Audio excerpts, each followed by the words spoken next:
तो हमने कल ग्रेविटेशन के अंदर up to gravitational field intensity के कॉन्सेप्ट को डिस्कस किया था। और जो ग्रेविटेशनल फील्ड इंटेंसिटी का कॉन्सेप्ट है वो बड़ा सिंपल सा कॉन्सेप्ट है। और जहां पर हमारे पास एक मास रहता है और उस मास की वजह से किसी भी एक पॉइंट के ऊपर हम फील्ड इंटेंसिटी निकालते हैं। ये फील्ड इंटेंसिटी हमेशा मास की तरफ होती है, यानी कि जो मास क्रिएट कर रहा है उस मास के डायरेक्शन के अंदर, उसी मास की डायरेक्शन के अंदर हमारे पास यहाँ पर फील्ड इंटेंसिटी हो जाती है। मतलब क्या हो गया हमारे पास इसका मतलब ये हो गया, जिसको हम कल डिस्कस कर रहे थे उसको हम एक क्वेश्चन के थ्रू यहाँ पर आज समझने की कोशिश करते हैं। मेरे पास यहाँ पर क्वेश्चन क्या है कि we have the two masses. ये मेरे पास यहाँ पर दो मासेस है और ये दो मासेस के बीच का एक डिस्टेंस है। तो मेरे पास यहाँ पर एक मास आ गया आपके पास mkg और दूसरा भी mkg। और इन दोनों मासेस की वजह से मुझे किसी एक पॉइंट के ऊपर, रिमेंबर, मुझे किसी पॉइंट के ऊपर क्या निकालनी है, ग्रेविटेशनल फील्ड इंटेंसिटी। मुझे एक पॉइंट के ऊपर, फिर समझिएगा, किसी एक पॉइंट के ऊपर हम क्या निकालते हैं, gravitational field intensity. Let this point be equal to, suppose कि ये डिस्टेंस हमारे पास यहाँ पर L है, ये भी मेरे पास L है और ये भी L है। ये मास मेरे पास है mkg, ये मेरे पास मास आ गया mkg। And what is the question? Question हमारे पास है find net gravitational field intensity. Find net gravitational field intensity at the point P. Find the net gravitational field intensity at the point P. At आपके पास यहां पर point P। अब कैसे निकलता है, ध्यान से समझना। सबसे पहले ये जो हमारे पास मासेस हैं इसमें से किसी एक मास को आप पिक कर लीजिए। सपोज कि मैं इस मास को पिक कर लेता हूं। ये मास यहाँ पर कैसी ग्रेविटेशनल फील्ड इंटेंसिटी क्रिएट करेगा, अपनी डायरेक्शन में। फिर समझिए, एक पॉइंट के ऊपर फील्ड इंटेंसिटी क्रिएट होती है, एक पॉइंट के ऊपर फील्ड इंटेंसिटी क्रिएट होती है ड्यू टू दी मासेस। और आप सिंगल मास की फील्ड इंटेंसिटी को निकालकर उनकी वेक्टर एडिशन करूं। मैं इस फील्ड इंटेंसिटी को क्या नाम दे देता हूं, मैं इसको नाम दे देता हूं I1। ये I1 अब कितने के बराबर होगी जी बताओ जी? ये तो आएगा ही आएगा मास, ये वाला मास, ये वाला मास, ये m। और ये कितनी दूर पे फील्ड इंटेंसिटी क्रिएट कर रहा है, तो L डिस्टेंस पे, तो L स्क्वायर। काम खत्म हमारे पास। अब हमारे पास इसी तरीके से दूसरा मास भी है। हमारे पास यहाँ पर दूसरा मास, हमारे पास गौरव राय, दूसरा मास कहाँ की तरफ को फील्ड इंटेंसिटी क्रिएट करेगा गौरव राय, अपनी डायरेक्शन में। अपनी डायरेक्शन के अंदर गौरव राय ये फील्ड इंटेंसिटी क्या करता है, आपके पास क्रिएट कर देता है। गौरव राय ये हमारे पास किसके बराबर आ जाएगा, आपके पास I2 के बराबर आ जाएगा। ये I2 अब कितने के बराबर आ जाएगा, शाबाश बता दो। पार्थ बता बच्चे कितने के बराबर आएगा, सिमरत किसके बराबर आ जाएगा, तो GM डिवाइडेड बाय भ्यामी, ये कितने के बराबर हो जाएगा, L स्क्वायर के बराबर आ जाएगा। ये दोनों के दोनों ग्रेविटेशनल फील्ड इंटेंसिटीज हमारे पास वेक्टर क्वांटिटी है, तो इनको डायरेक्ट तो ऐड करेंगे, इनके बीच का एंगल देखेंगे, इनके बीच का एंगल कितने के बराबर है, 60 डिग्री, क्योंकि इक्विलेटरल ट्राइंगल है। तो बताओ अब वेक्टर लॉ ऑफ एडिशन से हमारे पास इसका रिजल्टेंट कौन से लॉ से दिया जाएगा, by the parallelogram law of vector addition. तो हमारे पास इसका रिजल्टेंट कैसे दिया जाएगा बताओ शाबाश, हमारे पास इनका रिजल्टेंट दे दिया जाएगा इस तरीके से। तो हमारे पास यहाँ पर इसका रिजल्टेंट दे दिया जाएगा यहाँ पर, जिसको हम IR से बोल सकते हैं। अब बताओ ये IR कैसे निकालोगे, हमारे पास फॉर्मूला कौन सा आ जाता है, शाबाश बताओ। आपके पास IR का फॉर्मूला क्या आ जाएगा, अंडर रूट ऑफ, बताओ शाबाश, I1 का स्क्वायर प्लस I2 का square plus plus 2I1 I2 cos theta. I2 into cos of 60। Parth यही तो मैं आपको कब से समझा रहा था कि अगर हमारे वेक्टर्स क्लियर है तो हमारे पास वेक्टर की ही एप्लीकेशन होती है पूरी की पूरी हमारे पास, कब और कहां पर, पूरी फिजिक्स के अंदर। पूरी फिजिक्स के अंदर, पूरी फिजिक्स के अंदर हमारे पास वेक्टर एडिशन ही है जिसको हमने समझना है या सीखना है। और अगर एक बार आपको वेक्टर ऑफ एडिशन समझ में आता है तो उस कॉन्सेप्ट के अंदर वेक्टर कैसे अप्लाई होते हैं ये। अब बताओ, यहाँ पर ये दोनों तो सेम है, अगर ये दोनों सेम है तो मैं दोनों को एक दूसरे से रिप्लेस कर सकता हूँ, या दोनों को मैं आई मान सकता हूँ, क्योंकि GM_L², तो मेरे पास क्या आ जाएगा, I² plus of I² plus of 2I² cos 60 कितना होता है मेरे पास, हाफ, तो ये 2 से 2 कैंसल, तो I² plus I² plus I² कितना आ जाएगा मेरे पास यहाँ पर, √3I का स्क्वायर। मैं यहाँ पर कर देता हूँ, तो √3I का स्क्वायर, I बाहर आ जाएगा और यहाँ पर रिजल्टेंट किसके बराबर आ जाएगा, I√3। तो बताओ मेरे पास आंसर कितना आ जाएगा, GML² और ये हमारे पास यहाँ पर न्यूटन पर केजी नेट आपके पास ग्रेविटेशनल फील्ड इंटेंसिटी।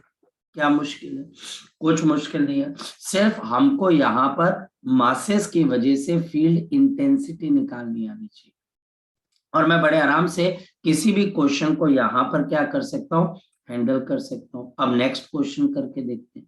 सपोज कि ये मेरे पास एक स्क्वायर है और इस स्क्वायर के चारों कॉर्नर्स पे मासेस रखे गए, ये m, यहाँ पर मेरे पास 2m, यहाँ पर मेरे पास मास m और ये मेरे पास 2m। यहाँ पर मेरे पास मासेस कौन कौन से रखे गए हैं, m kg and 2m kg। यहाँ पर फिर मेरे पास m kg and we have 2m kg। ये हमारे पास एक स्क्वायर है जिसकी साइड L L L और आपके पास यहाँ पर L है और मुझे यहाँ पर इसके बिल्कुल सेंटर पे O पॉइंट के ऊपर ग्रेविटेशनल फील्ड इंटेंसिटी निकालनी। पार्थ यहाँ पर कितने masses gravitational field intensity create करेंगे, ऑप्शन है ये चारों के चारों, इन चारों में से 3, इन चारों में से 2 या इन चारों में से 1। बताओ बच्चे, बताओ, पार्थ बताओ, आप बताओ कि यहाँ पर इस सेंटर पे इन चारों में से कितने charges net gravitational field intensity, इन चारों में से कितने मासेस हमारे पास फील्ड इंटेंसिटी क्रिएट करेंगे, 4 हाँ बोलो, चारों के चारों, के चारों में से 3, चारों में से 2 या चारों में से 1, बता क्या, सर 4 चारों के चारों, एग्जैक्टली बच्चे, क्योंकि सभी मासेस रिक्वायर्ड पॉइंट पर अपनी अपनी फील्ड क्रिएट करते हैं एक दूसरे से इंडिपेंडेंट। और ये फील्ड इंटेंसिटी की डायरेक्शन क्या होती है पार्थ, जरा बता, अपने से दूर मास क्रिएट करता है कि अपनी तरफ क्रिएट करता है, शाबाश बता बच्चे, कोशिश कर, सर अपनी तरफ अपनी तरफ, एग्जैक्टली और इसके लिए 2 चीजें रिस्पॉन्सिबल होती हैं, वो 2 चीजें कौन कौन सी रिस्पॉन्सिबल होती हैं, एक मास और दूसरा डिस्टेंस। तो हमारे पास अब जरा इस क्वेश्चन को हम हैंडल करने की कोशिश करते हैं। इस क्वेश्चन को बच्चे हम यहाँ पर हैंडल करने की कोशिश करते हैं। ये देखिए, ये वाला मास लेते हैं। अब बताओ ये वाला जो मास है आपके पास, ये फील्ड कहाँ की तरफ को क्रिएट करेगा, अपनी डायरेक्शन के अंदर। अब ये फील्ड हमारे पास m मास की वजह से, मैं इसको I1 बोल देता हूँ। ये I1 की वैल्यू निकाल कर बताएगा कोई बच्चा, g है, मास m है और m और o के बीच का डिस्टेंस कितने के बराबर है, L/√2। तो अब ये L डिवाइडेड बाई √2 का आपके पास क्या आ जाएगा, होल स्क्वायर। जल्दी बता दो कि ये अब कितने के बराबर आ जाएगा, सर L/√2 कैसे आया? अब कैसे आया, ये ज्योमेट्री का गेम है बच्चा हमारे पास। हमारे पास यहाँ पर इस तरीके से ये L है और ये बेस भी आपके पास L है, ये L है और ये भी L। मैं किसकी बात कर रहा हूँ, इस L की और इस L की। तो जो आपका हाइपोटेन्यूज होगा वो कितने के बराबर हो जाएगा, लड़के बता, शाबाश। ये जो आपका हाइपोटेन्यूज है ये कितने के बराबर हो जाएगा, अगर ये L है तो टोटल हाइपोटेन्यूज कितने के बराबर हो जाएगा, L/√2 नहीं बेटा, अंडर √2 रूट, और इसका हाफ करना है आपने, क्योंकि मुझे O से लेके इस m तक का डिस्टेंस चाहिए, तो इसका आधा कितने के बराबर आ जाएगा, under root of 2l upon आपके पास 2। तो जल्दी बता दो कितना आ जाएगा, l बाई रूट 2। इस वजह से इस हाइपोटेन्यूज का जो हाफ होगा वो l बाई रूट 2 होगा। आगे बात समझ में लड़के, आगे बात समझ में बच्चे। Yes sir. अब ये मेरे पास I1, जल्दी से अगर मैं इस मास की वजह से भी देखूं तो बताओ ग्रेविटेशनल फील्ड इंटेंसिटी कैसी होगी, क्या इसकी वैल्यू सेम होगी कि डिफरेंट होगी, जरा कोई सोच के बताए। मास भी सेम है, डिस्टेंस भी सेम है, तो आपके पास O पॉइंट पर ये वाला मास इस मास जैसी फील्ड इंटेंसिटी क्रिएट करेगा या इससे अलग मैग्नीट्यूड की फील्ड इंटेंसिटी क्रिएट करेगा, क्या लगता है बच्चा आपको, शाबाश बताओ। क्या I2 की वैल्यू भी सेम होगी कि डिफरेंट होगी, जरा बताओ। मास सेम है, डिस्टेंस भी सेम है, तो जल्दी बताओ क्या सेम आपके पास फील्ड इंटेंसिटी होगी कि अलग होगी। Yes sir, same same. होगी। लेकिन डायरेक्शन सेम है कि डिफरेंट है, बच्चे बताओ शाबाश। ऑपोजिट। और दोनों ऑपोजिट। का एंगल कितने के बराबर है, दोनों के बीच का एंगल कितने के बराबर, 180। जब दो इक्वल वेक्टर्स 180 डिग्री पे लगते हैं तो वो डायरेक्टली क्या होते हैं, ऐड होते हैं, सब्ट्रैक्ट होते हैं, क्या होते हैं, बताओ शाबाश, बताओ शाबाश। जब दो सब्ट्रैक्ट, और क्योंकि इन दोनों का वैल्यू सेम है और ये 180 डिग्री पे है और ये बच्चे सब्ट्रैक्ट होंगे तो ये एक दूसरे को एक दूसरे से क्या कर देंगे, कैंसिल। ये कैंसिल आउट है, जितनी फोर्स जितनी फील्ड ऊपर लग रही है उतनी नीचे लग रही है 180 पे, तो वेक्टर एडिशन से ये दोनों फील्ड एक दूसरे को क्या कर देगी, कैंसिल आउट कर देगी। आगे बात समझ में। इसी तरीके से अब ये कैंसिल आउट कर जाती है। अब लॉजिकली ये 2m का मास कैसी फील्ड क्रिएट करेगा, कोई बच्चा बता सकता है। ये 2m का मास कैसी फील्ड क्रिएट करेगा, कोई बच्चा बता सकता है हमारे पास, बताओ। ये 2m का मास कैसी फील्ड क्रिएट करेगा, अपनी डायरेक्शन में क्रिएट करेगा। इस फील्ड को मैं यहां पर क्या लिख देता हूं, I3। अब बताओ ये I3 की वैल्यू क्या होगी, बेटा कोशिश करोगे ना तो सभी आंसर निकलेंगे, और कोशिश नहीं करोगे तो आपके पास कोई आंसर नहीं निकलेगा, आपके पास सिर्फ और सिर्फ रट्टा बचेगा जो कि आपने नहीं लगाया। L बाई रूट 2 का होल स्क्वायर, तो बताओ कितना आ जाएगा, 4gm upon L। 4g upon L square. I3 ऊपर की तरफ। और एक और बात बताए बच्चा कि यहाँ पर ये 2m का मास कहाँ की तरफ को फील्ड क्रिएट करेगा, बताओ शाबाश, ये अपनी तरफ अपनी डायरेक्शन। और इसकी वैल्यू हमारे पास यहाँ पर अब हम क्या बोलेंगे, I4। क्या I4 की वैल्यू I3 से अलग होगी कि सेम होगी, जरा बताओ।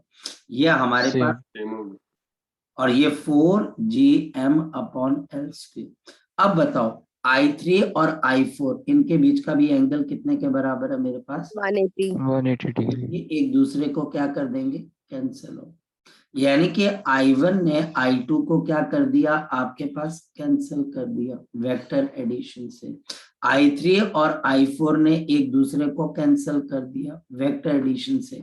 तो कोई बच्चा बता सकता है कि यहाँ पर I1 plus of I2 plus of I3 और प्लस ऑफ I4, इन सब की वेक्टर एडिशन आपके पास होकर क्या हो जाएगी, शाबाश बता दो, 0। तो यहाँ पर कोई फील्ड इंटेंसिटी नहीं है, यह सब कैंसिल होकर 0। देखो है तो वेक्टर एडिशन, आपके वेक्टर में पांव जितनी मजबूती से होंगे बच्चे आप उस क्वेश्चन को उतनी आसानी से कर पाओगे, वेक्टर एडिशन साथ में। और अगर आपके पांव वहां पर मजबूती से नहीं पड़े, कंपोनेंट बनाने नहीं आते, तो अब आप फंसने लग जाओगे। और यहाँ पर टीचर आपको यही बोलेगा कि हम वेक्टर एडिशन कर रहे हैं, कंपोनेंट्स बना रहे हैं, आप बोलोगे यार ये क्या हो रहा है, सिर्फ एक नई चीज है, या तो मैं ग्रेविटेशनल फोर्स कैलकुलेट कर रहा हूँ और या फिर मैं ग्रेविटेशनल फील्ड इंटेंसिटी कैलकुलेट कर रहा हूँ, बात तो सेम है बच्चे। अब देखो यहाँ पर मेरे पास नेट वैल्यू क्या आ जाएगी, 0। अब नेक्स्ट पॉइंट क्या मेरे पास फोकस करना, नेक्स्ट पॉइंट अब मेरे पास यहाँ पर दोबारा से क्या आ जाता है, null point of gravitational field intensity. null point of the gravitational field intensity, null point of the gravitational आपके पास field intensity, the null point of gravitational field intensity कैसे आएगा? अगेन एक ऐसा पॉइंट हमारे पास जहां पर net gravitational field intensity zero, जैसे कि यहाँ पर देखो, यहाँ पर ओ पॉइंट पर नेट ग्रेविटेशनल फील्ड इंटेंसिटी क्या है? जीरो। तो एक तरीके से ये चारों मासेस का क्या बन गया? नल पॉइंट बन गया। ऐसे ही टीचर आपको क्वेश्चन पूछेगा जहां पर टीचर आपको दो मासेस देगा, एक मास होगा m1 और दूसरा मास हमारे पास m2 और दूसरा मास मेरे पास m2। ध्यान से समझना, ये दोनों मासेस की वैल्यू मेरे पास एक m1 है और दूसरे की वैल्यू मेरे पास यहाँ पर m2 और इनके बीच का डिस्टेंस हमारे पास किसके बराबर है? आपके पास r के बराबर। इनके बीच का डिस्टेंस आपके पास r के बराबर है। इन दोनों मासेस में से एक मास बड़ा और दूसरा छोटा, और टीचर बोलता है find the point between the two masses, find the point between two masses, between, find the point between two masses, between the two masses where field intensity is zero, where the gravitational field intensity is zero, gravitational field intensity is zero। ये हमारे पास यहाँ पर zero के आसपास है। सबसे पहले आपका काम है छोटे मास को देखना, m2 छोटा है तो याद रखना ये फील्ड इंटेंसिटी का पॉइंट जीरो m2 के पास हो जाएगा। ठीक, अब बताओ यहां पर m2 कैसी फील्ड इंटेंसिटी क्रिएट करेगा? ये अपनी तरफ क्रिएट करेगा। m1 कैसे क्रिएट करेगा? ये अपनी तरफ क्रिएट करेगा। ये दोनों फील्ड इंटेंसिटीज अगर क्या हो जाए, m2 वाली और m1 वाली, अगर ये एक दूसरे से इक्वल और क्या हो जाए, ऑपोजिट हो जाए इस पॉइंट पर, तो यहाँ पर नेट फील्ड इंटेंसिटी किसके बराबर हो जाएगी? शाबाश बताओ, ये मेरे पास जीरो के बराबर। लेकिन टीचर यही पूछेगा कि ये डिस्टेंस x m2 से कितना है और ये r माइनस x m1 से कितना है। अब इसको निकालने का तरीका देख लीजिए। एक तरीका तो लंबे वाला है जो कि बच्चा हमारे पास कैसे आएगा, बड़े सिंपल तरीके से। इसका मतलब आ गया g1 m r minus x का होल स्क्वायर किसके बराबर होना चाहिए? g m2 upon x square के बराबर। ये हमारे पास कैंसिल हो जाएगा। इन दोनों के इंटेंसिटीज को इक्वल कर देना, मतलब इक्वल होगी इस पॉइंट पर, तो मतलब यहाँ पर जीरो हो जाएगी क्योंकि ऑपोजिट तो है ही है। इक्वल तो आपके पास कर दोगे तो मतलब जीरो होगी। या फिर इस x को निकालने का एक तरीका है बच्चे, ध्यान से समझना। इन दोनों के बीच में टोटल डिस्टेंस किसके बराबर है? r। नीचे लाइन खींच देंगे। x डिस्टेंस कहां से निकाल रहे हो? m2 से, तो m2 नीचे, m1 ऊपर और इसके ऊपर बच्चे अंडर रूट। ये सिर्फ मासेस पे आएगा, नीचे वही मास आएगा जहां से आप डिस्टेंस निकाल, नीचे वही मास आएगा जहां से आप डिस्टेंस निकाल रहे हो। रूट मासेस पे आएगा और ये मासेस एक दूसरे के न्यूमरेटर डिनोमिनेटर में आएंगे। डिनोमिनेटर में वही मास आएगा जहां से आप x m2 से निकाल रहे हो, इसलिए m2 नीचे है, m1 ऊपर, अंडर रूट, ब्रैकेट लगाई और यहाँ पर बच्चे आपके पास प्लस ऑफ 1 आएगा। यहाँ पर इस 1 को देखा जाए तो ये फैक्टर है और ये बच्चा हमारे पास यहाँ पर इसको करने की क्या है, आपके पास एक शॉर्टकट टेक्निक है। ये शॉर्टकट टेक्निक अगर तुम्हें याद हो जाए तो बेटा आप +2 तक के न्यूमेरिकल कर सकते हो। बिलीव मी, आप +2 के प्लस जो पहला चैप्टर है उसके कई क्वेश्चंस आप निकाल दोगे, वहां पर भी सेम शॉर्टकट यूज होता है। फर्क सिर्फ इतना है, यहाँ पर मासेज है तो वहां पर चार्जेस है, और दूसरी बात वहां पर अट्रैक्टिव और रिपल्सिव फोर्सेस दोनों होती हैं, तो वहां पर एक के बजाय दो शॉर्टकट्स आते हैं, लेकिन वो ज्यादा मुश्किल नहीं है, सिर्फ अंडरस्टैंड करना होता है। तो हमारे पास ये यहाँ पर अब मेरे पास शॉर्टकट आ गया और अब मैं शॉर्टकट की आपको एप्लीकेशन करवा देता हूँ। देखो कैसे करना, देखते हैं। हमारे पास यहाँ पर क्वेश्चन है, आप अपनी कॉपी भी ओपन रखा करो बच्चे, आप अपनी कॉपी के ऊपर साथ साथ जो है ना क्वेश्चन सॉल्व किया करो, जिससे आपका कॉन्फिडेंस बढ़ा रहे। ये मेरे पास यहाँ पर दो मासेस है, ये मेरे पास यहाँ पर 2 मासेस हैं, ये मास मेरे पास यहाँ पर आ गया आपके पास 10 kg का, और दूसरा मास मेरे पास यहाँ पर आ गया करीबन आपके पास यहाँ पर 160 kg का। ये मेरे पास 160 kg का, और मेरे पास इन दोनों के बीच का एक डिस्टेंस है, और इन दोनों के बीच का जो डिस्टेंस है वो हमारे पास यहाँ पर किसके बराबर है, ये हमारे पास है यहाँ पर बराबर करीबन 75 सेंटीमीटर।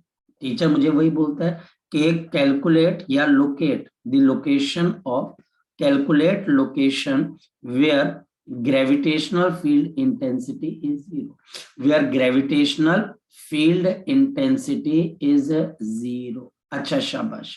तो अब बताओ बच्चे हमारे पास ये पॉइंट लाई कहां पर करेगा, पहली कैलकुलेशन क्या बताओगे, कहां पर लाई करेगा, 160 kg के पास, 10 kg के पास, तो आंसर है 10 kg के 10 पास। kg।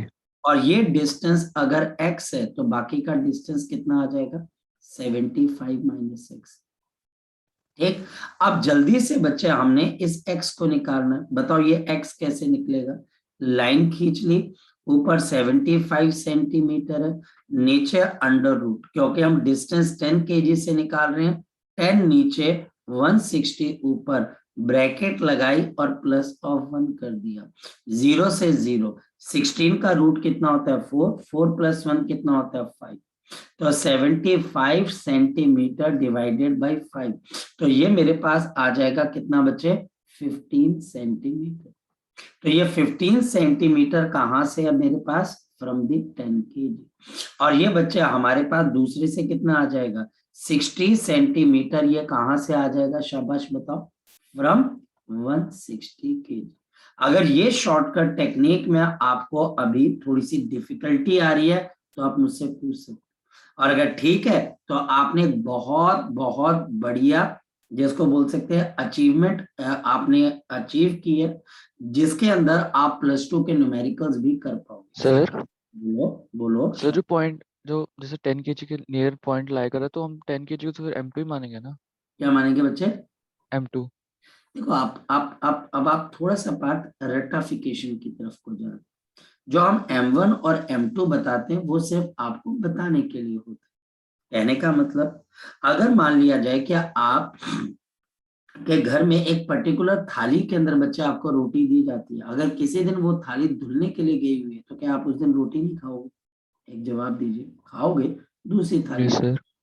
इसी तरीके से M1 और M2 ये एक सिंबल्स हैं, ये बच्चे एक क्वेश्चन को करवाने का एक सिंबलिज्म है कि हमने एक सिंबल क्रिएट कर दिया, उस सिंबल के हिसाब से आपने एक का कंडीशन को समझा, उसको रट्टा नहीं लगाना कि M2 ही बोला जाएगा। अगर मैं उसको M1 से रिप्लेस कर दूंगा तो फिर वो बच्चे M1 बन जाएगा ना बच्चे हमारे पास नीचे, समझने की कोशिश कर। फॉर एग्जाम्पल आप 9th-10th क्लास के अंदर जब भी कोई क्वेश्चन करते थे, चाहे एज निकालनी हो, चाहे स्पीड निकालनी हो, चाहे टाइम निकालना हो, आप उसको एक्स मानते थे, हाँ या ना, मानते थे ना, एक्स मानते। अब अगर मैं तुझे आके बोलूं कि पार्थ यार हमने जो वो क्वेश्चन किया था उसमें तो एक्स एज थी, यहाँ पर तो स्पीड को एक्स क्यों मानेगा, तो तू बोलेगा सर अननोन है ना, अननोन को हम एक्स से रिप्रेजेंट करते हैं, यानी वो सिंबल बन गया, वो उसको डिनोट कर रहा है। तो M1 और M2 सिंपली मास को डिनोट कर रहा है, सिंपली किसको डिनोट कर रहा है, मास को डिनोट कर रहा है। इसका मतलब ये नहीं है कि M2 का सिंबल हमेशा छोटे मास को रिप्रेजेंट करेगा, वो बड़े को भी रिप्रेजेंट कर सकता है।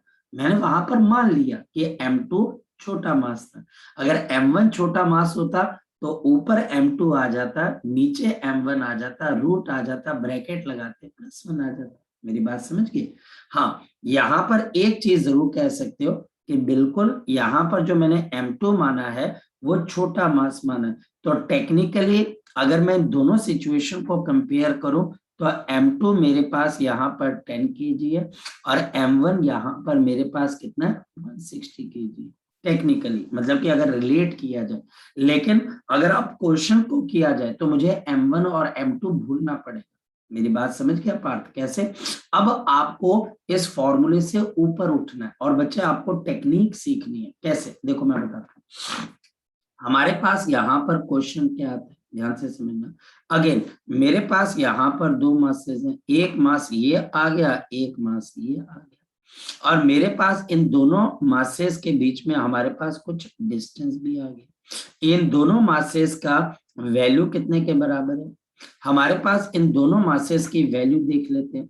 हमारे पास इसकी वैल्यू जो आपके पास यहाँ वाला बच्चा हमारे पास है, इसकी वैल्यू हमारे पास यहाँ पर आ जाती है करीबन बच्चा हमारे पास 81 केजी, ये 81 केजी है, और ये मेरे पास यहाँ पर इसकी वैल्यू आ जाती है 3 KG.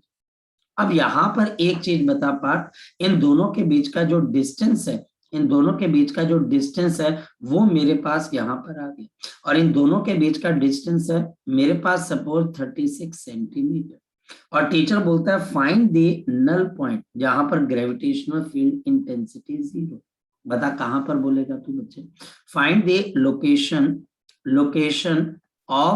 Location of zero gravitational field intensity. जल्दी बता पार्थ, शाबाश शाबाश। 3 केजी 81 केजी कहां पर होगा बच्चे नल पॉइंट, बता शाबाश।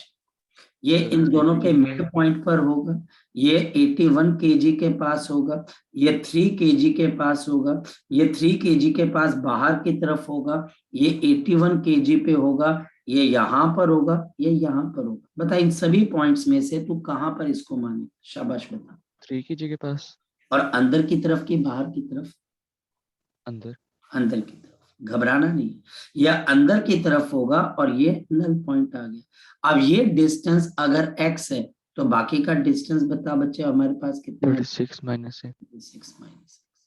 अब तेरे को x निकालना है, अब जल्दी से x निकाल दे, लाइन खींची, ऊपर बच्चे टोटल डिस्टेंस आ गया 36 मीटर, फिर अंडर रूट ले ले, यहाँ पर फिर एक लाइन खींच ले। अब बता डिनोमिनेटर में क्या आएगा, 3 केजी, ऊपर कितना आ जाएगा 81, ब्रैकेट लगाया और प्लस ऑफ 1, तो x is equal to 36 centimetre, और यहाँ पर अंडर रूट ऑफ कितना आ जाएगा 27, under root of 27 plus of 1, under root of 27 कितना हो जाता है 9 इंटू 3, तो आपके पास 36 और यहाँ पर आपके पास 3√3 प्लस ऑफ 1, ये आंसर आ जाएगा।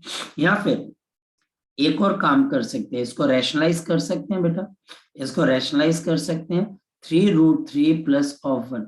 मैं कोई बात ऐसी नहीं कर रहा हूं जो आपने छोटी क्लासेस में नहीं पढ़ी, आपको पढ़ाई नहीं गई है या आपने ध्यान नहीं दिया है, वो एक अलग चीज है, लेकिन ये छोटी क्लासेस के अंदर ऐसे कंडीशंस, ऐसे सिचुएशंस पहले से आपके पास एग्जिस्ट कर जाती है। डिवाइडेड बाय यहाँ पर 3√3 यानी कि 3 का स्क्वायर आपके पास 9, और यहाँ पर बच्चे 27 माइनस ऑफ 1, तो यहाँ पर नीचे कितना आ जाएगा 26। इसको सॉल्व करेंगे तो हमारे पास 18, इसको सॉल्व करेंगे तो 30।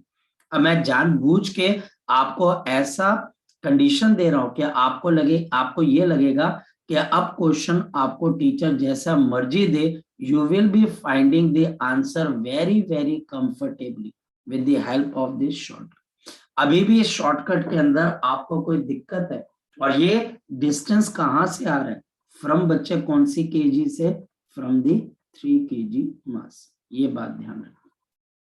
अगर अभी भी शॉर्टकट के अंदर आपको कोई दिक्कत है तो आप मुझसे कह सकते हैं। क्लियर है ये वाली चीज, क्लियर है ये वाली चीज, zero gravitational field intensity. Next, अब चलते हैं हम आगे की तरफ। तो ये आर्टिकल हमारे पास फिर कंप्लीट होता है, और आज हम बच्चे एक नेक्स्ट आर्टिकल, इसके क्वेश्चंस कुछ ऐसे ही होंगे जो कि वेक्टर लॉ ऑफ एडिशन पे बेस्ड होंगे। आज बच्चे हम यहाँ पर नेक्स्ट पॉइंट शुरू करते हैं, और हमारे पास जो हमारा नेक्स्ट पॉइंट है वो हमारे पास है the concept of the acceleration due to gravity. Acceleration due to gravity क्या है, एक्सेलरेशन ड्यू टू ग्रेविटी, जिसको हम यहाँ पर सीखते आए हैं बच्चे कि ये हमारे पास स्मॉल g के बराबर होती है, जिसके एक पर्टिकुलर वैल्यू होती है for each living and non living body. For each जो हमारे पास यहाँ पर है, फॉर ईच द लिविंग और non living body on the earth, non living body on the earth on the अर्थ और एनी प्लेनेट, या फिर कोई और प्लेनेट भी हो सकता है, और एनी अदर प्लेनेट, और एनी अदर प्लेनेट, और any other planet, any other planet, gravitational force, the gravitational force जो होती है, द ग्रेविटेशनल फोर्स जो होती है बच्चे, produces produces produces a downward acceleration, एक डाउनवर्ड एक्सेलरेशन को प्रोड्यूस करती रहती है। A downward acceleration, a downward acceleration directed towards the center of the planet, directed towards the center of the planet, directed towards center of the planet, और हम इसको क्या बोल देते हैं, acceleration due to gravity. This is called, इसको हम क्या बोल देते हैं बच्चे, the acceleration due to gravity. ये बच्चा हमारे पास किसके हिसाब से आ रही है, एक्सेलरेशन ड्यू टू ग्रेविटी, और इसका ओरिजिन हमारे पास न्यूटन का कौन सा लॉ है बच्चा, हमारे पास न्यूटन सेकेंड लॉ। हमारे पास इसका जो ओरिजिन है, इसका जो ओरिजिन है वो न्यूटन का कौन सा लॉ है बच्चे आपके पास, second law. Newton second law क्या बोलता है बच्चे, जरा बताओ। फोर्स इज इक्वल टू किसके बराबर हो जाती है, मास इनटू एक्सेलरेशन। यानी कि हर फोर्स जो एक नॉन जीरो फोर्स है, एक अनबैलेंस्ड फोर्स है, वो बच्चे हमारे पास हमें क्या प्रोड्यूस करती है, एक एक्सेलरेशन प्रोड्यूस करती है। ये हमारे पास न्यूटन सेकंड। अब ध्यान से इसी कॉन्सेप्ट को यूज करते हुए हम एक्सेलरेशन ड्यू टू ग्रेविटी को निकालते, कैसे, फोकस करते हैं। सपोज मेरे पास यहाँ पर ये अर्थ है, सपोज कि हमारे पास यहाँ पर हमारी अर्थ है, और अर्थ का मास बच्चे हमारे पास कितने के बराबर है, कैपिटल M kg। ये बच्चा हमारे पास हमारी अर्थ है, और यहाँ पर हमारे पास अर्थ का मास कितने के बराबर है, आपके पास capital M kg। Radius of the earth capital R है हमारे पास, ये हमारे पास कैपिटल R है, ये सेंटर O है, मास मेरे पास यहाँ पर M kg के बराबर है, and this is the planet बच्चा हमारे पास अर्थ। किसी और केस के लिए हम क्या करेंगे, उसको सिंपली प्लेनेट मानेंगे, रेडियस R और मास M kg। अब अगर इस प्लेनेट के ऊपर हम किसी ऑब्जेक्ट को प्लेस करते हैं जिसका मास है स्मॉल m kg, ये बच्चा हमारे पास स्मॉल m kg के ऑब्जेक्ट है जो कि सरफेस ऑफ अर्थ के ऊपर रखी गई। तो यहाँ पर ध्यान से समझना, फोर्स ऑफ ग्रेविटी, जो फोर्स ऑफ ग्रेविटी है बच्चे हमारे pass on mass, on the mass of small m kg due to the earth, due to the earth of mass capital M kg, of the mass capital M kg, बताओ कितने के बराबर आ जाएगी। अर्थ के centre और इस मास के सेंटर के बीच का फोर्स आपके पास कितने का डिस्टेंस आ जाएगा, r का।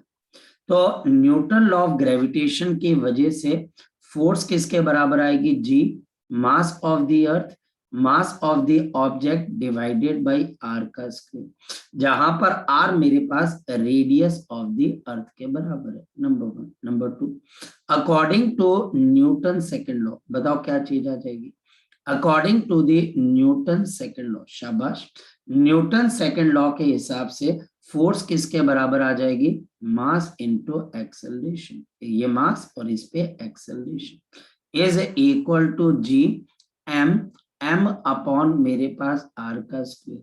ये मास से आपके पास मास कैंसिल हो जाएगा, therefore the acceleration due to gravity, जो ग्रेविटेशनल फोर्स की वजह से, the acceleration due to gravity, जो कि ग्रेविटेशनल फोर्स की वजह से, जिसको हम ए से डिनोट कर रहे हैं, now it will be now represented by, now represent by, क्योंकि ये ग्रेविटी की एक्सेलरेशन है तो मैं इसको किससे रिप्रेजेंट करूंगा, रिप्रेजेंटेड बाय जी।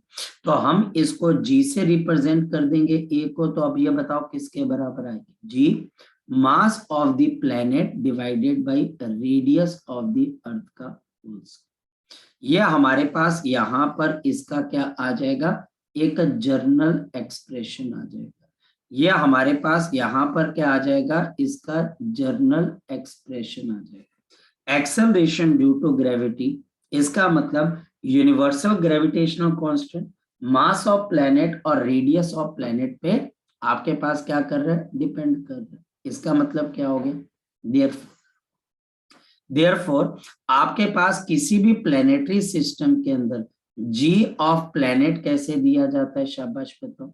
आपके पास ग्रेविटेशनल वैल्यू ऑफ द कैसे बच्चे दिया जाता है, G into the mass of the planet, mass of the planet and divided by आपके पास क्या आ जाएगा, रेडियस ऑफ द प्लैनेट का आपके पास यहाँ पर क्या आ जाएगा, रेडियस ऑफ द प्लैनेट का फुल, रेडियस ऑफ प्लैनेट का आपके पास होल स्क्वायर, ये बात ध्यान रखना।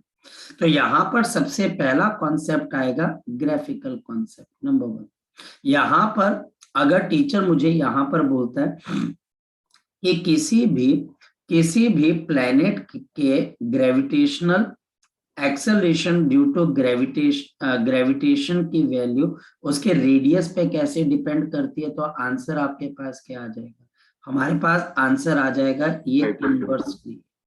और यहाँ पर मैं ये मान के चल रहा हूं कि जो मास है वो मेरे पास कांस्टेंट है।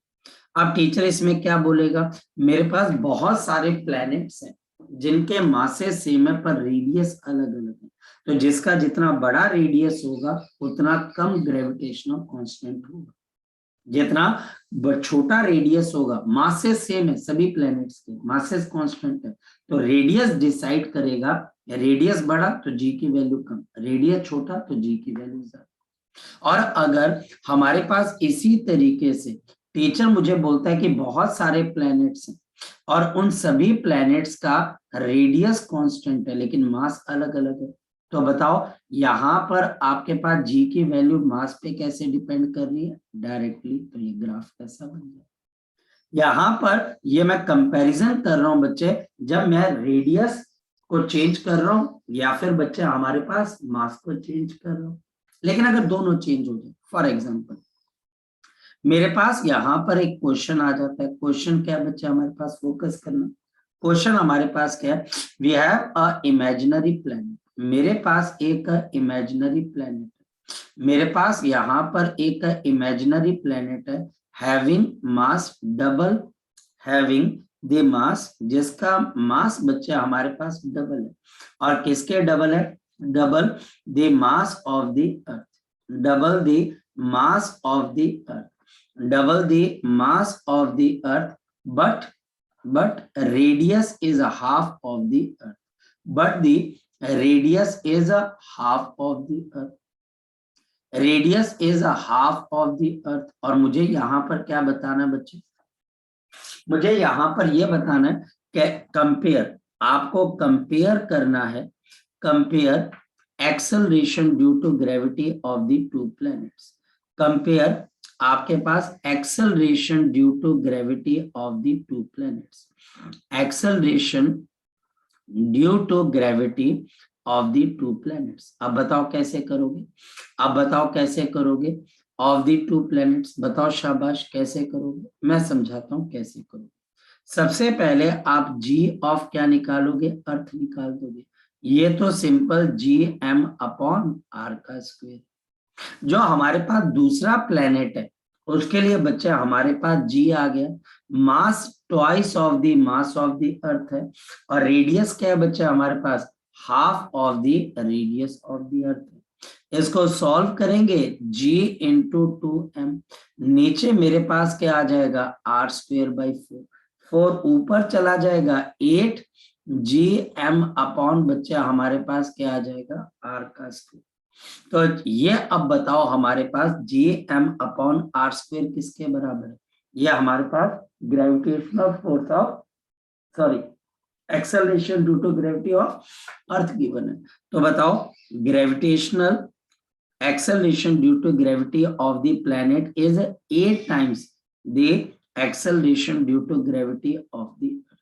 क्वेश्चन समझ में आया आपको, क्वेश्चन समझ में आया बच्चे आपको, क्वेश्चन समझ में आया बच्चे आपको, सबसे पहले तो ये बताएं बच्चा हाँ या ना बच्चे, क्वेश्चन समझ में आ गया।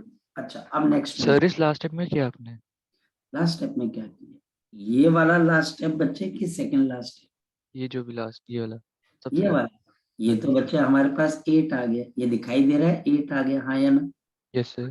ये 8 आपके पास यहाँ पर आ गया।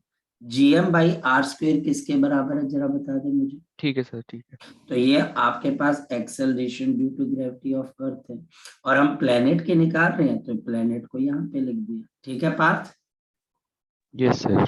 Thank you. अब हमारे पास यहाँ पर एक और चीज आ जाती है, और वो बच्चा हमारे पास क्या आ जाती है, नेक्स्ट कॉन्सेप्ट है इन terms of density, in the terms of mass density, in terms of mass density. हमारे पास जो अर्थ है, हमारे पास जो अर्थ है या कोई भी प्लेनेट है, उसकी शेप क्या होती है बच्चे, बताओ। आपके पास प्लैनेट्स जो होते हैं बच्चे, ये हमारे पास क्या होते हैं, बेसिकली हमारे पास एक सॉलिड स्फीयर होते हैं, हाँ या ना, सॉलिड स्फीयर। और सॉलिड स्फीयर का वॉल्यूम कितने के बराबर होता है, शाबाश बताओ, कोई बच्चा बता सकता है इसका वॉल्यूम कितने के बराबर होता है, तो आंसर है 4/3 पाई पाई आर क्यूब। ठीक है, काम खत्म हो गया। अब बच्चे हम एक और चीज है, मास को बताओ आप और कैसे लिख सकते हो, volume multiplied by mass density rho, ये आप केमिस्ट्री में भी कर चुके होंगे। तो मास को अब सॉलिड स्फीयर का वॉल्यूम, प्लैनेट के लिए आप क्या लिखोगे, 4/3 pi R cube multiplied by density rho, ये हम लिख सकते हैं। अब देयरफॉर ध्यान से देखना, मेरे पास एक्सेलरेशन ड्यू टू ग्रेविटी किसके बराबर है, एक्सेलरेशन ड्यू टू ग्रेविटी किसके बराबर है, शाबाश बताओ, बताओ शाबाश, ये मेरे पास है G is equal to GM/, किसके बराबर, r²। अब हम बड़े स्मार्टली इसके अंदर से मास को बच्चे रख देते हैं, तो मेरे पास G की वैल्यू कितने के बराबर आएगी, G/r², 4/3 pi into r³ into density rho. अगर इसको सॉल्व किया जाएगा, r³ है और r² है, तो हमारे पास यहाँ पर एक r बच जाएगा, नीचे से r² कैंसिल, तो एक्सेलरेशन ड्यू टू ग्रेविटी का एक और फॉर्मूला क्या आ गया, 4/3 pi into r into g into आपके पास रो, यह हमारे पास किसके बराबर आ जाएगी, इसकी वैल्यू बच्चे, the value of acceleration due to gravity. ये तब है जब टीचर किसकी बात करेगा, आपके पास मास डेंसिटी की, तो ये एक नया फॉर्मूला। और यहाँ पर अगर टीचर रेडियस के साथ तुम्हारा ग्राफ बनाने को बोले, तो अब ग्राफ रेडियस के साथ क्या बन जाएगा, स्ट्रेट लाइन। देखा, यही हमारे पास हम +1 के अंदर बच्चों को सिखाते हैं कि आपके अटेंशन, आपका फोकस कितना अच्छा है। यहाँ पर teacher acceleration due to gravity और रेडियस r के साथ ग्राफ बनाने को बोलता है, लेकिन अब टीचर मास की बात नहीं करेगा, डेंसिटी की बात करेगा, कि आपकी डेंसिटी कांस्टेंट है। पिछली बार वो किसकी बात कर रहा था, आपके पास मास की बात कर रहा था कि मास कांस्टेंट है।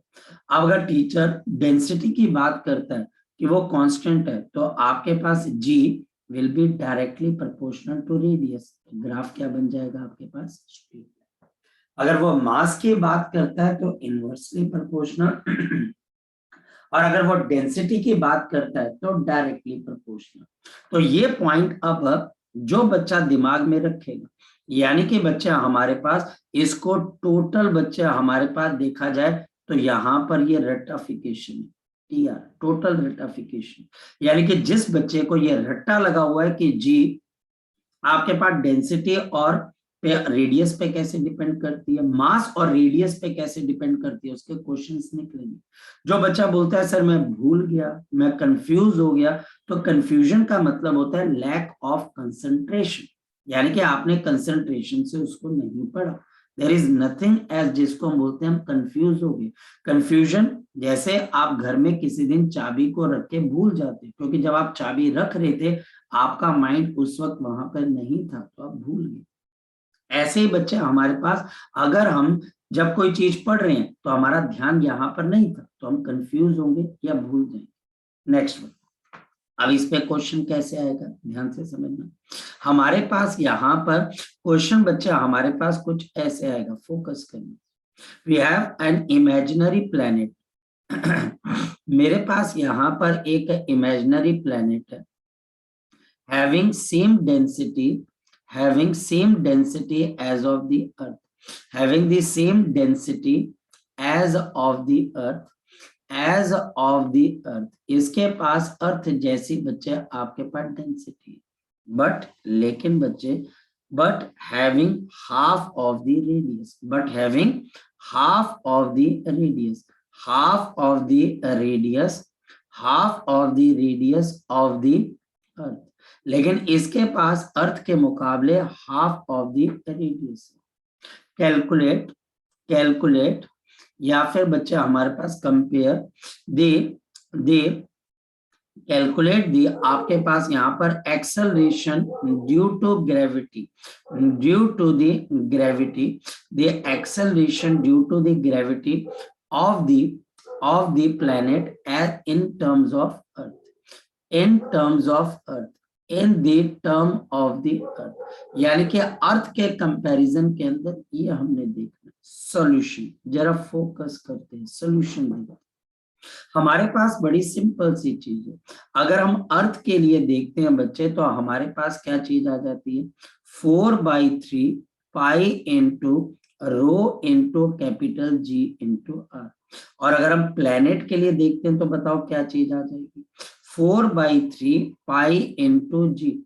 अब डेंसिटी हमारे पास क्या है, अर्थ जैसी है, लेकिन रेडियस अर्थ के कंपैरिजन में r/2 है।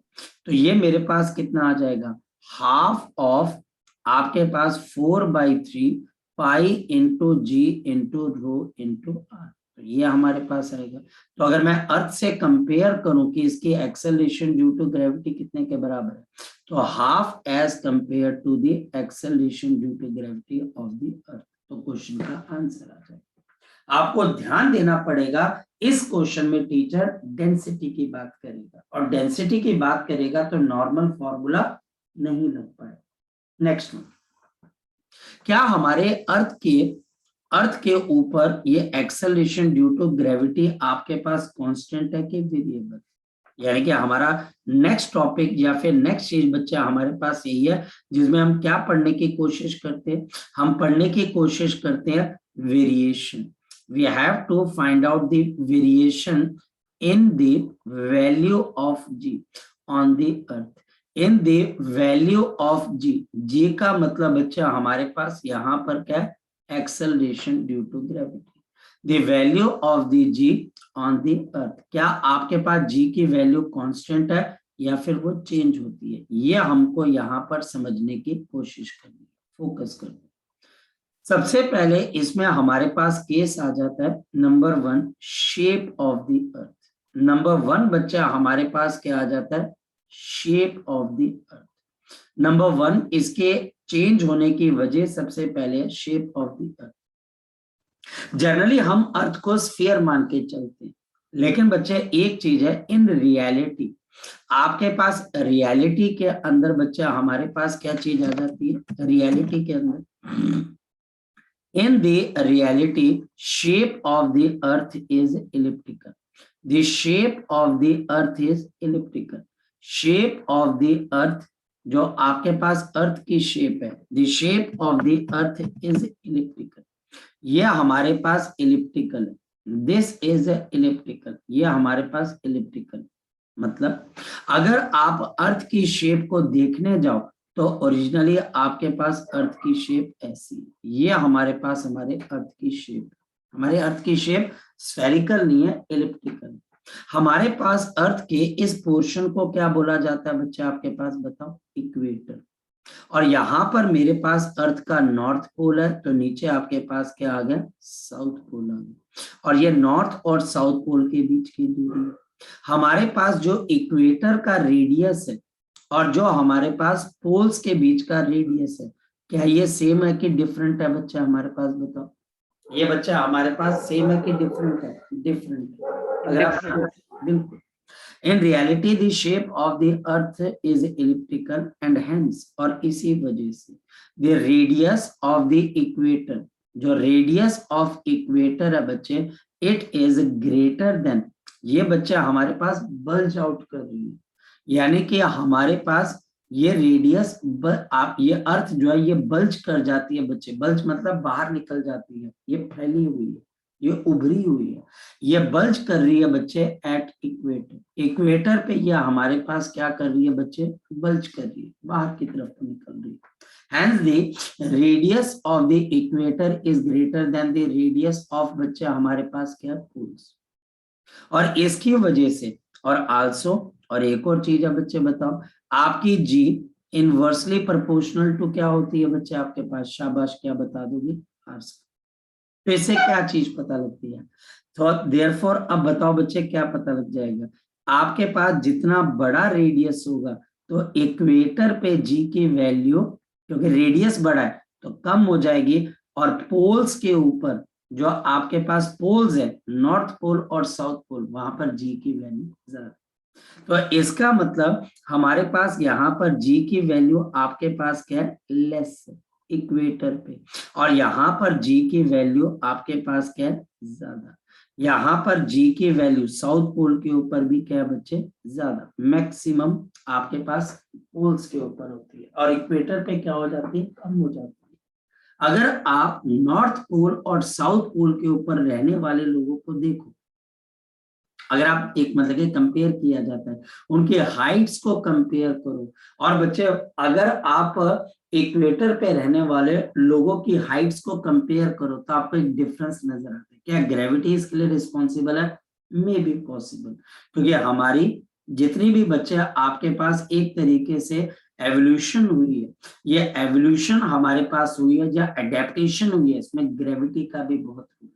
सो देयरफॉर इसका मतलब बच्चा हमारे पास क्या आ जाएगा, acceleration due to gravity at poles is greater than equator, at poles is greater than, at poles is greater than बच्चे हमारे पास क्या है, शाबाश बताओ, ग्रेटर देन आपके पास यहाँ पर इक्वेटर।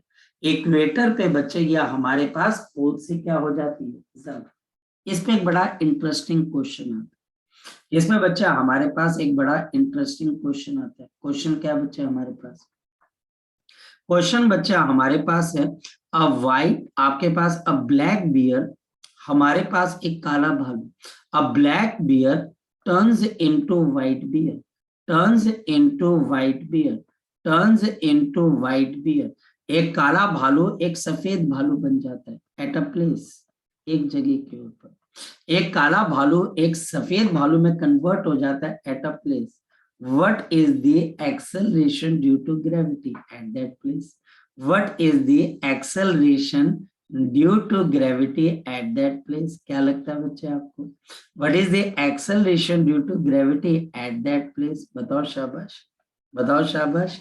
तो आपके पास आपका काला भालू सफेद भालू में कहां पर कन्वर्ट होता है, बताओ शाबाश, एट द नॉर्थ पोल या फिर बच्चे आपके पास साउथ पोल, जिसको हम कौन सा बियर बोलते हैं बच्चे, पोलर बियर, पोलर पोल्स पे रहने वाला बियर, व्हाइट बियर होता है, व्हाइट कलर का होता है। तो वहां पर बच्चा हमारे पास acceleration due to gravity poles की हो जाएगी, और इसकी वैल्यू बच्चा हमारे पास कितनी आएगी, 9.8 मीटर पर सेकेंड स्क्वायर। टेक्निकल क्वेश्चन, मगर ये क्वेश्चन टीचर आपको वैसे मजे के लिए पूछ लेता है या कॉन्सेप्ट की क्लैरिटी के लिए पूछ लेता है, कि बच्चा क्वेश्चन का आंसर तो जानता है लेकिन वो black bear into white bear उसको समझ नहीं आता है, इसका फिजिक्स से क्या लेना देना, कोई बहुत कुछ लेना देना नहीं है, सिंपल इतना है कि black bear into white bear का मतलब क्या है, आप एक तरीके से इक्वेटर या नॉर्मली पठानकोट से आप पोल्स की तरफ को जा रहे हो, तो ब्लैक बियर किस में कन्वर्ट हो रहा है, व्हाइट बियर के अंदर, यानी कि वो पोलर बियर बन रहा है। नेक्स्ट, तो ये हमारे पास आ गया। नेक्स्ट, अब इस एक्सेलरेशन ड्यू टू ग्रेविटी में एक वेरिएशन और भी आती है, due to the altitude, due to the height. तो हमारे पास यहाँ पर नेक्स्ट आपके पास आ जाती है the variation in the G due to the height H, due to the height H above the ground, height H above the earth या ground, height H above surface of the earth, above the surface of the earth. अगर मैं surface of earth से H height ऊपर की तरफ को चले जाऊं तो यहाँ पर एक्सेलरेशन ड्यू टू ग्रेविटी पे क्या असर पड़ेगा, जरा चेक कर लेते हैं। ये हमारे पास हमारी अर्थ है बच्चे आपके पास, ये अर्थ है। और हमारे पास इसका रेडियस किसके बराबर है? हमारे पास इसका रेडियस आपके लिए कैपिटल आर के बराबर है, मास m kg के बराबर। सपोज कि मेरे पास यहाँ पर 2 पॉइंट्स हैं।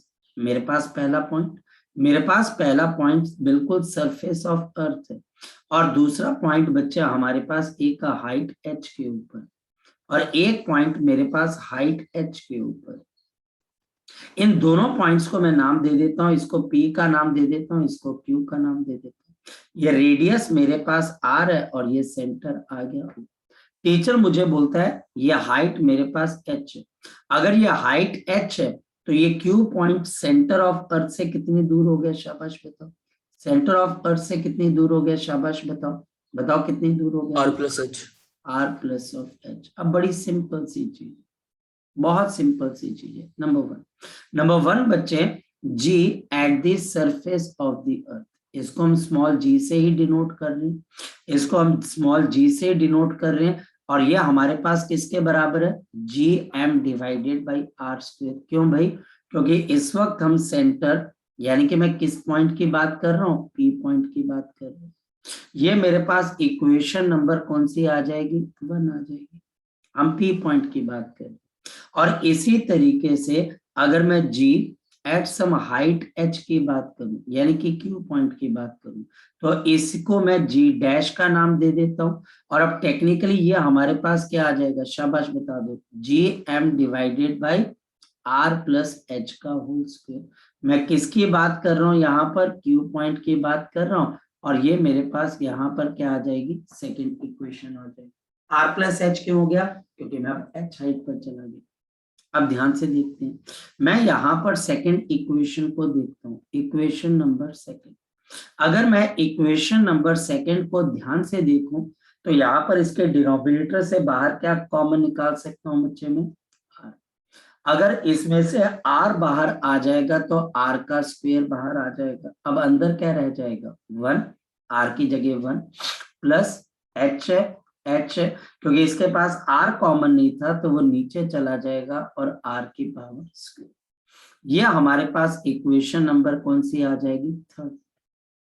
क्या आपको थर्ड इक्वेशन में 1 इक्वेशन नजर आ रही है? बिल्कुल। देखो gm upon r square, gm upon आपके पास r स्क्वायर, बिल्कुल आपको यहाँ पर नजर आ रही है। ये देखिए, तो इससे हमारे पास यहाँ पर बताओ, अब आपके पास यहाँ पर अगर बात की जाए कि आपके पास G डैश की वैल्यू किसके बराबर आएगी, तो बताओ किसके बराबर आएगी? G। और डिनोमिनेटर में 1 plus of h by r का आपके पास होल स्क्वायर।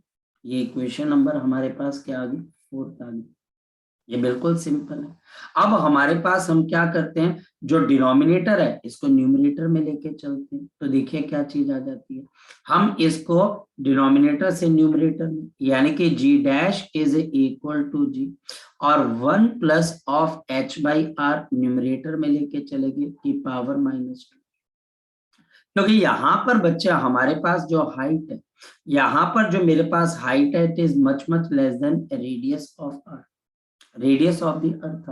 तो doing binomial expansion, therefore doing binomial expansion. अब ये मैथमेटिकल टूल के अंदर आप एक बारी कर चुके, तो यहाँ पर बाइनोमियल एक्सपेंशन कैसे करते हैं? अगर मेरे पास एक 1 है और दूसरा x है और ये पावर n है, और x की वैल्यू बहुत छोटी है, तो जल्दी बताओ बच्चे हमारे पास यहाँ पर इसकी बाइनोमियल एक्सपेंशन कैसे करते हैं? यहाँ पर बच्चे 1 प्लस ऑफ कितना आ जाता है? nx आ जाता है। यहाँ पर मेरे पास n की वैल्यू -2 है, सो बताओ g डैश की वैल्यू हाइट h पे कितने के बराबर आएगी? g 1 माइनस आ जाएगा, क्योंकि या फिर अगर एक स्टेप और करना है तो -2 h बाई r।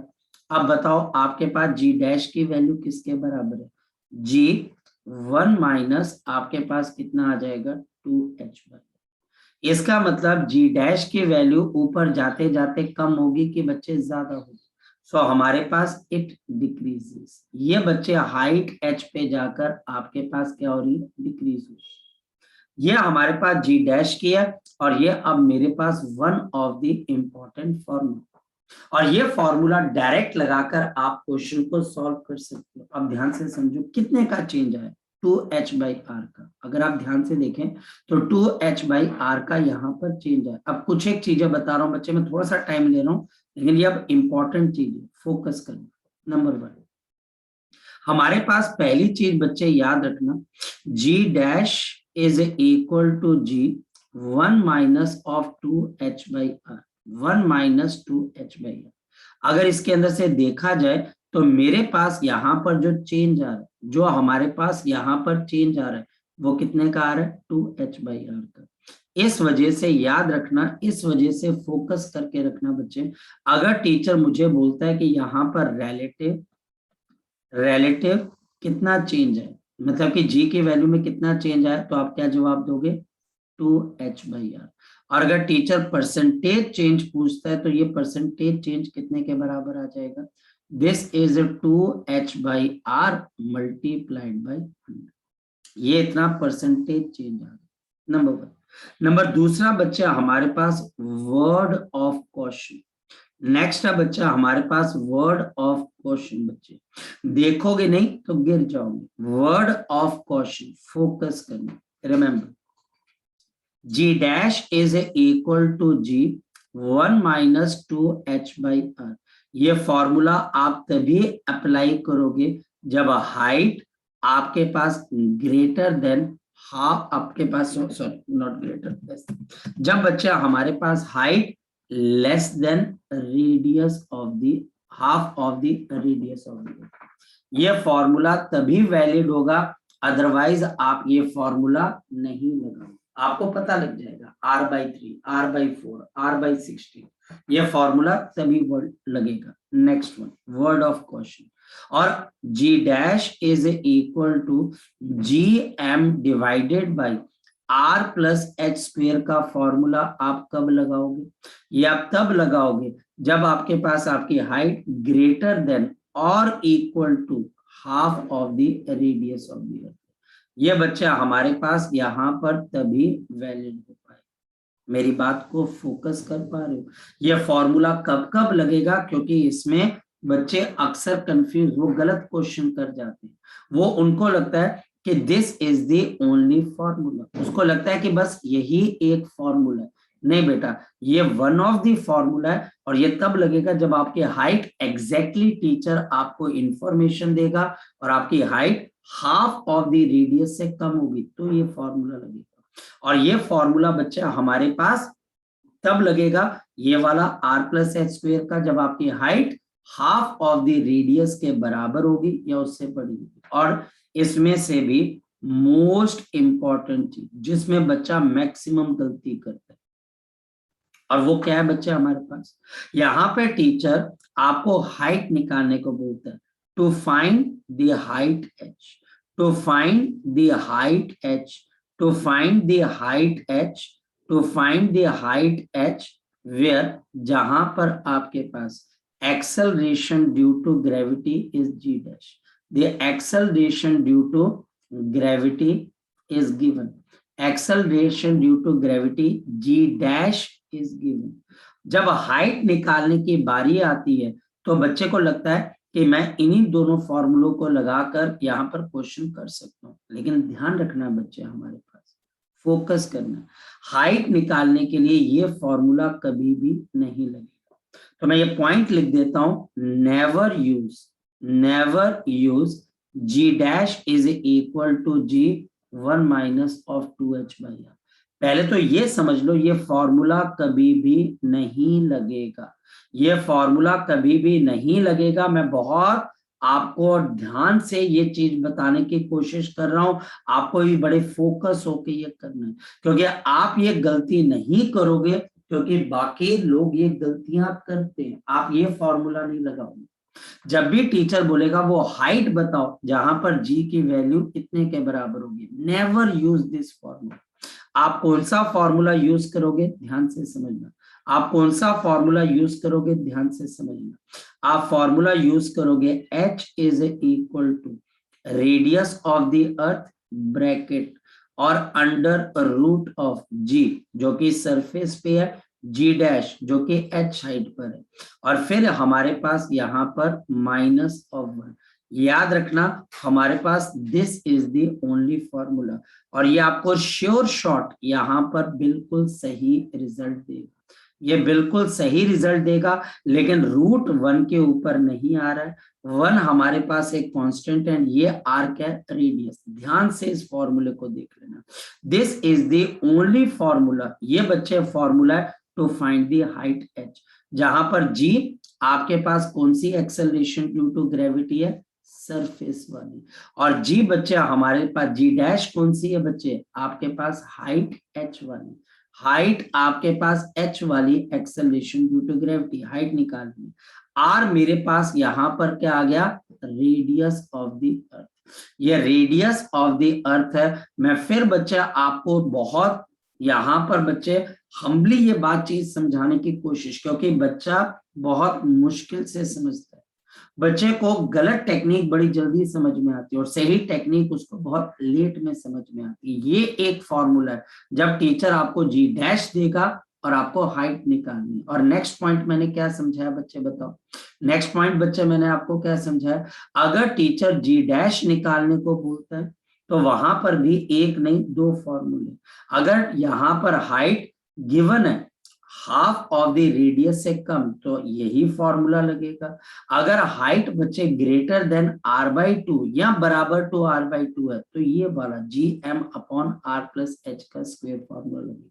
और अगर हाइट निकालनी है तो कौन सा फॉर्मूला लग जाएगा, r ब्रैकेट शुरू under root of g dash, और ये रूट बच्चे सिर्फ इन्हीं पे आएगा, फोकस कर लेना, सिर्फ इन्हीं पे आएगा, माइनस ऑफ 1, और ये हमारे पास हमें आंसर। चलिए सो आज के लिए बच्चे हम इतना ही करते हैं, और आज के बाद आज की जितनी भी चीजें कल हम क्वेश्चंस करेंगे, तब तक बच्चे आप इसको पढ़ के आइए।